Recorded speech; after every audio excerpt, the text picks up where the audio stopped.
తీసుకుంటంలో చాలా చక్కగా వాళ్ళకి ఇబ్బంది లేకుండా వాళ్ళ ఇంటికి ముందే మెసేజ్ పంపించేవారు మేము వస్తున్నామని. అలాగే లైన్ ఎక్కువ ఉంటే ఆ ఇంటి దగ్గరే కాబట్టి జనం తగ్గకి వెళ్ళి తెచ్చుకుని ఎక్కడా కూడా ఇంచేతంటే 1,45,00,000 ఈ కార్డులున్న ఈ రాష్ట్రంలో రెక్కాడితేనే కానీ డొక్కాడిని జనం చాలామంది ఉన్నారు. రోజు పనికి వెళ్ళాలి, ఆ పని చేసుకుని మరి బతికే కార్యక్రమంలో చాలామంది ఉన్నారు. ఈ రేషను ఈ దుకాణాలు వల్ల ఇబ్బంది పడే పరిస్థితి పోయి ఎండియు బళ్ళు ద్వారా ఒక్కరోజు కూడా పని వేస్ట్ కాకుండా ఇంటి దగ్గర సరుకులు అందే కార్యక్రమం జరగబట్టి ఎంతోమంది ఆడవారు ఉన్నారు, ముసలివారు ఉన్నారు, చాలా చిన్నవాళ్ళు పెద్దవాళ్ళు అందరూ కూడా చాలామంది దానికోసం ఇబ్బంది పడే పరిస్థితి ఉండేది.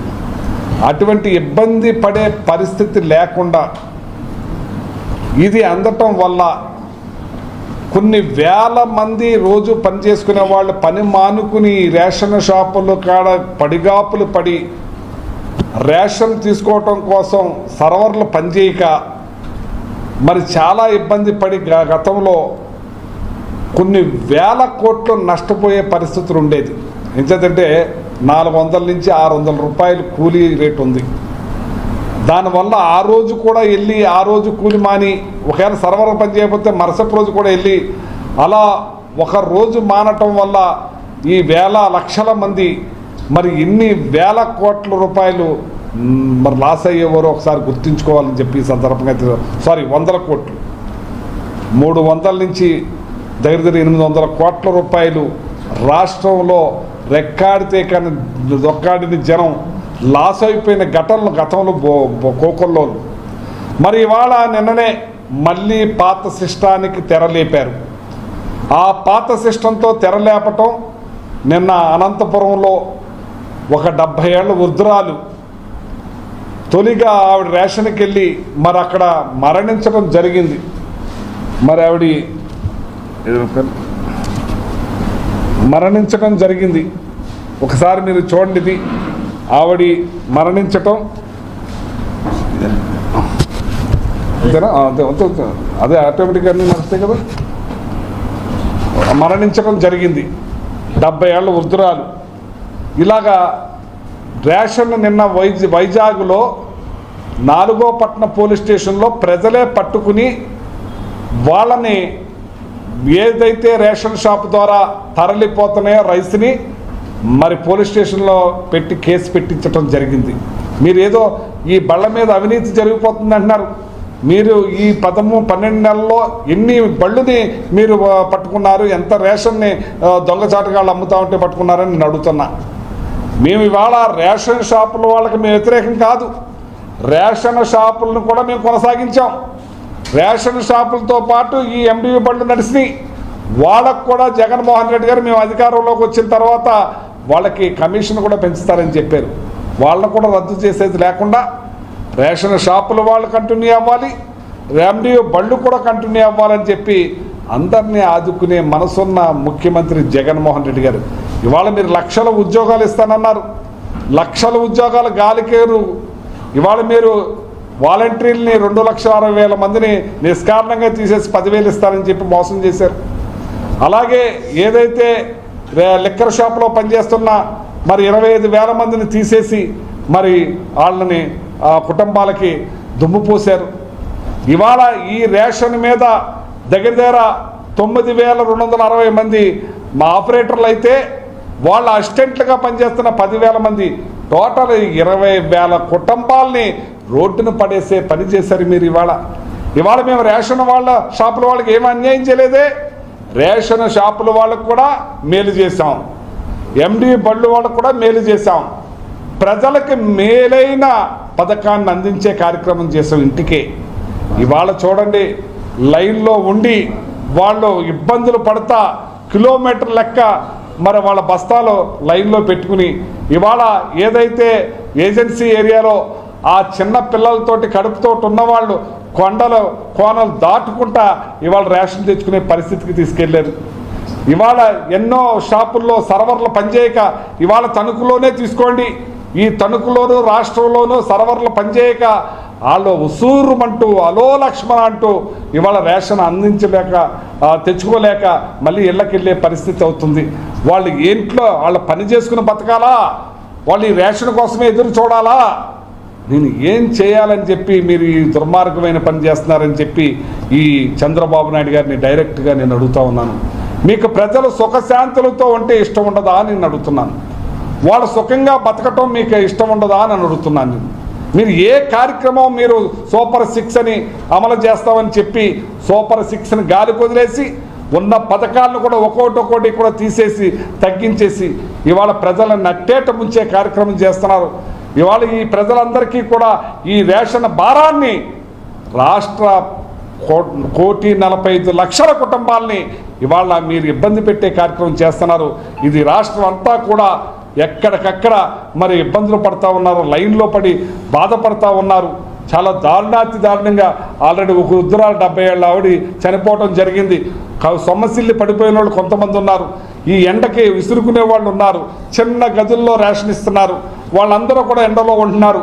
రేపు వర్షాకాలం వర్షంలో తడుస్తారు, ఎండాకాలం ఎండుతూ ఉంటాయి, వర్షాకాలం తడుస్తూ ఉంటారు. ఇదే నా పరిస్థితి అని నేను అడుగుతున్నాను. ఏంటి మీరు చేసేదని అడుగుతున్నాను. ఇవాళ ఎన్ని రకాలుగా ఇబ్బందులు పడుతూ ఉన్నారు. ఇవాళ మేము ఇచ్చాం, రేషన్ అందించాం, సన్న బియ్యాన్ని అందించాం, 4-X రైస్ని అందించాం. పోషకాహారాలు కలగాలని జగన్మోహన్ రెడ్డి గారు ప్రత్యేక శ్రద్ధ తీసుకుని జిఏ ట్యాక్స్ పెట్టి ఎక్కడా కూడా తప్పుదోవ పట్టించకుండా కాసే కార్యక్రమం చేస్తే ఇవాళ మీరు హోల్సేల్గా ఈ పీడిఎస్ రైస్ని డైరెక్ట్గా స్టార్ట్ ద షిప్ అన్నది సీజ్ ద షిప్ని స్టార్ట్ ద షిప్ చేశారు. ఇవాళ పెద్ద ఎత్తున ఇంకా తరలించే కార్యక్రమానికి నాంది పలకటానికే మీరు ఈ రకంగా తీసుకున్నారని చెప్పి ఈ సందర్భంగా తెలియజేస్తున్నారు. ఎంచేతంటే ఏదైతే ఇంటికి వెళ్తుందో ప్రతి ఒక్కళ్ళు కూడా ఈ రేషన్ తీసుకునే కార్యక్రమం చేస్తున్నారు.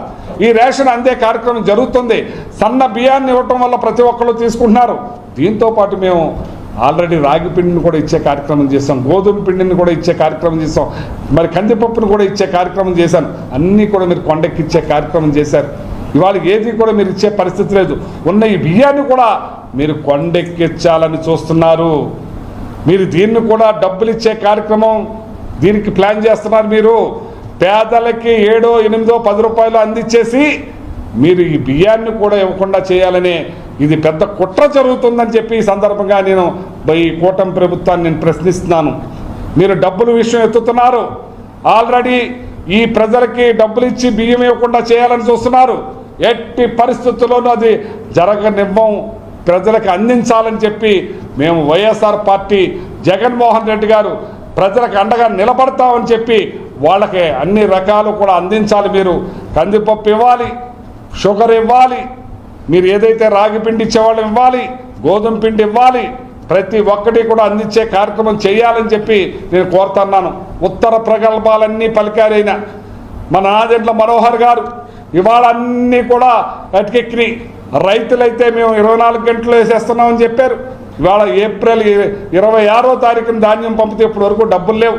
అలో లక్ష్మణాన్ని పెట్టి రోడ్డెక్కి ధర్నా చేస్తున్నారు, కలెక్టర్ల దగ్గరికి వెళ్తున్నారు, జేసీల దగ్గరికి వెళ్తున్నారు. ఏమీ కూడా నిమ్మక నీరెత్తినట్టు పట్టించుకోకుండా వ్యవహరిస్తుంది కూటమి ప్రభుత్వం, ఈ మంత్రి గారు అని చెప్పి సందర్భంగా తెలియజేస్తున్నాను. ఎట్టి పరిస్థితుల్లోనూ కూడా ఈ 20,000 మంది MDO వాళ్ళకి మేలు జరగాలి. అలాగే ప్రజలకి గడప దాటి బయటికి వెళ్లకుండా తెచ్చుకునే విధంగా ఇవాళ ఈ మూటలు 25 కేజీల మూటలు ఎలా మోసుకొస్తారని చెప్పి నేను అడుగుతున్నాను. కిలోమీటర్, 2 కిలోమీటర్లు, 3 కిలోమీటర్లో ఉన్న ఈ షాపుల దగ్గరికి వెళ్ళి అవన్నీ తీసుకుని మీ సర్వర్లు పనిచేయక గంటలు వెయిట్ చేసి ఆ వచ్చిన బియ్యాన్ని ఎలా తీసుకొస్తారని అడుగుతున్నాను. ఇంతకుముందు సైకిల్ నుండి చాలామందికి ఆ వెనకాల వేసుకుని నడిపించుకుని తీసుకొచ్చేవారు. ఇవాళ మోటార్ సైకిల్ మీద ఏ రకంగా తీసుకొస్తారని చెప్పి నేను అడుగుతున్నాను. 10 స్కూటీలు ఉంటే అన్నీ కూడా స్పెండర్స్ బళ్ళు ఉన్నాయి. ఈ బళ్ళు మీద ఎలా తీసుకొస్తారని చెప్పి నేను అడుగుతున్నాను. ఈ ప్రజలను ఇబ్బంది పెడతాం కాదా అని అడుగుతున్నాను నేను. మీరు ప్రజల బాధలో చూస్తుంటే మీకు ఆనందమా, శాడిజంగా ఉందా మీకు అని అడుగుతున్నాను నేను.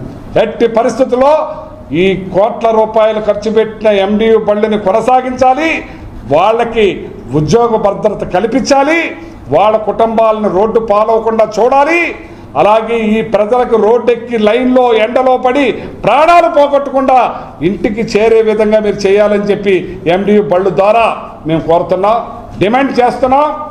ఇట్టి పరిస్థితుల్లోనూ కూడా ఇవాళ పంజాబ్ రాష్ట్రాన్ని తీసుకోండి, మన దగ్గర ఎండియు బళ్ళు ఏమున్నాయో ఆ పంజాబ్ రాష్ట్రంలో కూడా దీన్ని ఎండియు బళ్ళని కొనసాగిస్తున్నారు. అక్కడ ఒకసారి మీరు వెళ్ళి చూడండి. ఇంకా వేరే రాష్ట్రాల్లో కూడా మన దగ్గర వెళ్ళి చూసి ఇవాళ వాళ్ళన్నీ కూడా ప్లాన్ చేసుకుంటున్నారు. ఆ రాష్ట్రాల్లో కూడా ఎండియు బళ్ళు ద్వారా ఈ రేషన్ సప్లై చేయడానికి చూస్తున్నారు. కాబట్టి ఇక్కడ మనం టెక్నాలజీ అంటారు, మీరు టెక్నాలజీని వెనక్కి తీసుకెళ్ళి వెనక్కి నడిపిస్తారా మీరు అని అడుగుతున్నాను. అన్నీ కూడా ఉత్తర ప్రగల్భాలు కాదు. ఇవాళ మారుతున్న టెక్నాలజీ ప్రకారంగా మీరు ముందుకెళ్ళాలి, ఈ ప్రజలకు మేలు జరగాలి, మంచి జరగాలని చెప్పి ఇవాళ చూడండి, మూటలు మోసుకుంటా వెళ్తున్నారు, ఎండలో పడున్నారు, సర్వర్లు పనిచేయట్లేదు, సర్వర్లు పనిచేయక ఇబ్బందులు పాలవుతున్నారు. ఇది ఒక్కసారి మళ్ళీ ఇది కాకుండా మీరు ఉపశమనం వెనక్కి తీసుకుని మళ్ళీ ఎండి బళ్ళుని ఆ కుటుంబాలకు మేలు జరగాలి, ప్రజలకు మేలు జరిగే విధంగా చూడాలని చెప్పి మిమ్మల్ని కోరుతా ఉన్నాను. ఎట్టి పరిస్థితుల్లోనూ కూడా వైఎస్ఆర్ పార్టీ ఈ ఎండిఓ వాహన వాళ్ళకి ప్రజలకి కూడా అండగా ఉంటామని చెప్పి సందర్భంగా తెలియజేస్తున్నాం. అందుకే సంవత్సరం పూర్తయిన సందర్భంగా జగన్మోహన్ రెడ్డి గారి ఎన్నుపోటు దినోత్సవాన్ని రేపు 4వ తారీఖున జరిపిస్తున్నాం. ప్రజలకి అండగా నిలబడి ప్రజలకు చేసిన మీరు ఎన్ని పోట్లు ఏ రకంగా పొడిచేస్తున్నారో చూడండి. మీరు ఇది నిజంగా పొడవటమే ఆ కుటుంబాల్ని, ఆ ప్రజల్ని, ఆ పిల్లల్ని అన్ని రకాలుగా అందరినీ కూడా మోసం చేసే కార్యక్రమం చేస్తున్నారు. ఇది చాలా దుర్మార్గమైనది, హేయమైనది. ఇప్పటికైనా సరే మీరు ఆలోచించండి. మీ వ్యవస్థలు ఉన్నాయి, మీరు ఎక్కడా కూడా బీర్ కాకుండా చేయండి. మీరు ఏదో షాపుల్లో వేస్తూ ఉన్నారు. అప్పుడే ఏదో తోలుగుడ్డు పెట్టిందట, కోడి తోలుగుడ్డు పెట్టిందట. మీరు నిన్ననే రేషన్ దొంగ రవాణా ఇచ్చేస్తున్నారు. పట్టుకోవటం జరిగింది, ప్రజలు పోలీస్ స్టేషన్కి అప్పచెప్పారు. కోనసీమలో పట్టుకోవటం జరిగింది, పోలీసులకు అప్పచెప్పారు. ఇంకా ఎక్కడెక్కడో జరుగుతూ ఉన్నాయి. ఆల్రెడీ ఒక వృద్ధురాలు 70 ఏళ్ళ ఆవిడ మరణించడం జరిగింది. ఏంటని అడుగుతున్నాను నేను. మీరు ఇదేనా మీరు చేసే పనులని అడుగుతున్నాను. ఇది పద్ధతి కాదు. ఇమీడియట్లీ మార్చండి. ఇది ఎలా ఉన్నది అలాగ కొనసాగించండి. ఇంకా మీరు మెరుగైన దానిగా నడిపించండి. మీరు హైటెక్ కదా, మీరు హైటెక్ కాబట్టి మేము మా లెవెల్లో మేము చేసాం. దీన్ని ఇంకా హైటెక్గా తీసుకెళ్ళి మీరు చేయడానికి ప్రయత్నించండి. కానీ ఈ ప్రజలకు ఇబ్బంది కలగకూడదు, 20 ఏళ్ళ ఫ్యామిలీని రోడ్డును పడేయకూడదని చెప్పి మరొక్కసారి డిమాండ్ చేస్తున్నాను వైఎస్ఆర్ పార్టీ తరఫున.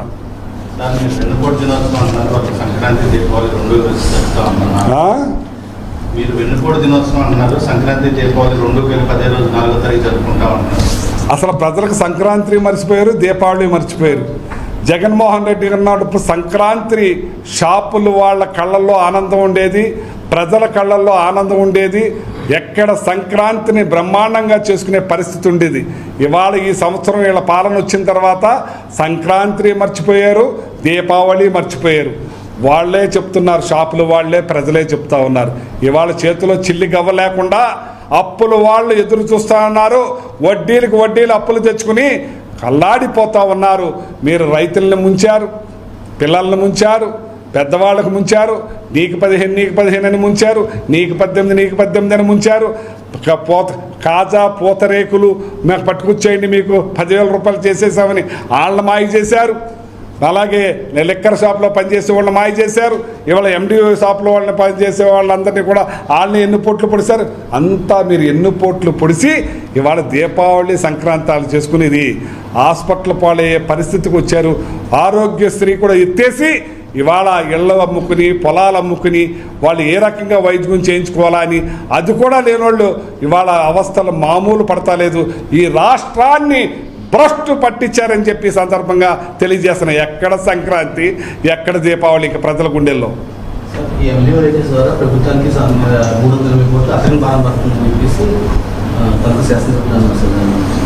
ఏమండి, మీరు ఇవాళ ఈ రాష్ట్రాన్ని ఏం చేద్దాం అనుకున్నారు మీరు? అమరావతిలో 2500 స్క్వేర్ ఫీట్కి అపార్ట్మెంట్లు కడతా ఉంటే మీరు 10,400 చేసి వేలాది కోట్లు మీరు తోసుకుంటలేదా? దానికి ఏమైంది? వీళ్ళ పెద్దలకి 300 కోట్లు ఖర్చు అది మీకు. నా 1,45,00,000 మందికి మేలు జరుగుతుంది, 20,000 మంది కుటుంబాలు బతికే దానికి వదిలేసి మీరు వేల కోట్ల రూపాయలు దోచుకుంటానికి ప్రయత్నిస్తున్నారు. ఏదైతే మీరు పవర్ విషయంలో ₹2.60 జగన్మోహన్ రెడ్డి గారికి ఉంటే మీరు ₹4.65 కొని ఇవాళ 11,000 కోట్ల రూపాయలు లూటీ చేస్తే లేదు, కానీ 300 కోట్లని మీరు ఈ కోట్ల మందికి ప్రజల్ని ఈ 20,000 కుటుంబాలని అన్యాయం చేస్తారా అని నేను అడుగుతున్నా. అక్రమ బియ్యం అనేది విపరీతంగా జరుగుతుంది. దాన్ని ఈరోజు కట్టడి చేయడానికి ఈ వెహికల్స్ ఆపమని చెప్పేసి మీరు ఎండిఓ బళ్ళు ద్వారా మీరు 12 నెలల్లో ఎన్ని బళ్ళు అక్రమాలు చేసినాయి, ఎన్ని వేల టన్నులు మీరు తీసుకున్నారు, ఎన్ని వేల టన్నులు మీరు పట్టుకున్నారని చెప్పి నేను అడుగుతా ఉన్నాను మిమ్మల్ని. మేము గతంలో పట్టుకున్నాం, ప్రజలకు తెలుసు. ఎప్పుడు ఏ నెలకాలలో ఆక్షన్ వేసి మేము ఇచ్చేసాం. మీరు సీజ్ ద షిప్ అన్నారు, సీజ్ ద గుడౌన్స్ అన్నారు. ఒక టన్ను కూడా మీరు ఆక్షన్ పెట్టే పరిస్థితి లేదు ఇప్పుడు వరకును. ఏం చేశారా బియ్యం అని నేను అడుగుతున్నాను. రేషన్ షాపుల దగ్గర బాగా చేస్తున్నారు సార్, స్వయంగా మీరు ఆల్రెడీ పర్యటించాం, ఆల్రెడీ చూసాం, వాళ్ళ బాధలన్నీ చూస్తూ ఉన్నాం. వాళ్ళు ఎంత దారుణంగా అనిపిస్తున్నారో, ఏ రకంగా చూస్తున్నారో ఒకసారి చూడండి. ఇది మీకే చూపిస్తున్నాం.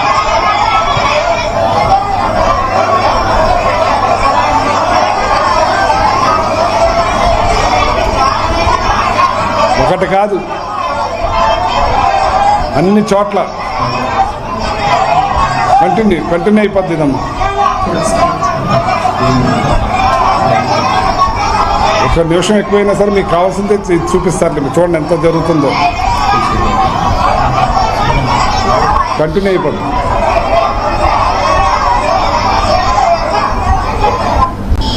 ఈ రకంగా ఎన్ని ఇబ్బందులు పడతా ఉన్నారు, ఎన్ని రకాలుగా జరుగుతుందో, ఏ రకంగా జరుగుతుందో. వృద్ధురాలు చనిపోవటం, అడవిలో మరి వాళ్ళ పాపం పిల్ల పాపలతోటే ఆ జారే రోడ్లలోంచి గతుకుల్లోంచి నడుచుకుంటూ వాళ్ళు తీసుకురావటం, ఇవాళ లైన్లో ఉండి వాళ్ళు ఎంత ఇబ్బంది పడతా ఉన్నారో, ఇసురుకుంటూ ఏదైతే రేషన్ కార్డులతోటి ఇసురుకుంటూ ఎండలో పడి ఇబ్బందులు పడతా ఉన్నారో.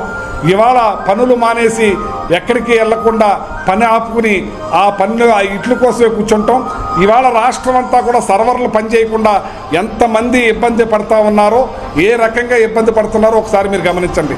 ఇదేనా మీ పరిపాలన అని అడుగుతున్నాను. ఇదేనా మీ ప్రభుత్వ ఇక చేసేదని అడుగుతున్నాను. ఈ ఇబ్బందులు పెడతామేనా మీ దాన్ని అడుగుతున్నాను నేను. మీరు ఇది మానండి. మీరు మళ్ళీ ఎండిఓ బళ్ళని కంటిన్యూ చేయండి. మీరు ఇవాళ విజయవాడలో వరదలు వస్తే మీరు ప్రజలు ఏమీ చేయలేకపోతే ఆ రోజున ఇదే ఎండియు బళ్ళు ద్వారా ప్రజలకు అందించే కార్యక్రమంలో ఆ బళ్ళును వాడుకున్నారా లేదా? మీరు ఆ బళ్ళు వల్ల ప్రజలకు ఇంటింటికి వెళ్ళినాయా లేదా నేను అడుగుతున్నాను. అంటే మీరు ఏమైతే ప్రజలకు మేలు చేయకూడదు, పెద్ద ఎత్తున దోపిడీ చేయాలని పెట్టుకున్నారు. ఇవాళ హోల్సేల్గా సీజ్ ద షిప్ లేదు, స్టార్ట్ ద షిప్ చేయడానికే మీరు ప్లాన్ చేశారని చెప్పి ఇది నేను మాట్లాడుతున్నాను, డిమాండ్ చేస్తున్నాను. 65 సంవత్సరాల ఏమీ కాదు, ఏమీ చెయ్యరు. వీళ్ళ మాటలకే పరిమితం. సూపర్ 6 అన్నారు, ముసలివాళ్ళు నొక్కుతారు, మంచం నుంచి లెగనందు కూడా బట్టను నొక్కుతుందన్న నాయకుడు అసెంబ్లీలో మరి సూపర్ 6 చూస్తుంటే నాకు భయం వేస్తుంది అన్నాడు. రేపొద్దున కూడా ఇదే పరిస్థితి. వాళ్ళు ఎదురు చూసి మోసపోవటమే, ఇంటికి చేర్చే పనే ఉండదు. సార్ గత ప్రభుత్వం హయాంలో స్మార్ట్ మీటర్లు బిగిస్తే లోకేష్ అట్లా బట్టలు కొట్టామని చెప్పారు. ఇప్పుడు అయ్యే మీటర్లు బిగిస్తున్నారు. ఎస్, నేను ప్రజలందరికీ కూడా చెప్తున్నాను. ఏదైతే లోకేష్ గారు స్మార్ట్ మీటర్లు బిగిస్తే పగలగొట్టమన్నారో ఇప్పుడు రాష్ట్ర ప్రజలందరికీ కూడా నేను తెలియజేస్తున్నాను. స్మార్ట్ మీటర్లు పెడితే లోకేష్ గారు చెప్పారు కాబట్టి పగలగొట్టండి. వచ్చిన వాళ్ళు చెప్పండి, మా లోకేష్ గారు చెప్పారు ఈ స్మార్ట్ మీటర్లు పెడితే మాకు వద్దని చెప్పి పగలగొట్టమన్నారు కాబట్టి మేము పగలగొడతామని చెప్పమనండి. నేను పగలగొట్టలేదని లోకేష్ గారిని చెప్పమనండి, అడగండి. మీరు మాత్రం స్మార్ట్ మీటర్లు పెడితే పగలగొట్టించండి, ఆయన లోకేష్ గారు చెప్పారు కాబట్టి. అలాగే రేపు 4వ తారీఖున వెన్నుపోటు దినోత్సవాన్ని రాష్ట్రమంతా కూడా ప్రజలకు పోడిసిన వెన్నుపోటుని వివరిస్తూ మరి ఎంఆర్ఓకి మెమరాండం కలెక్టరేట్లో ఇస్తారు ఉన్నకాడ ఆర్డీఓలు ఉన్న కూడా ఆర్డీఓలకు ఇస్తారు. మేము ఇక్కడ తణుకులో ఎంఆర్ఓకి రిప్రజెంటేషన్ ఇచ్చే కార్యక్రమం చేస్తున్నాం పెద్ద ఎత్తున నియోజకవర్గం మొత్తం మీద.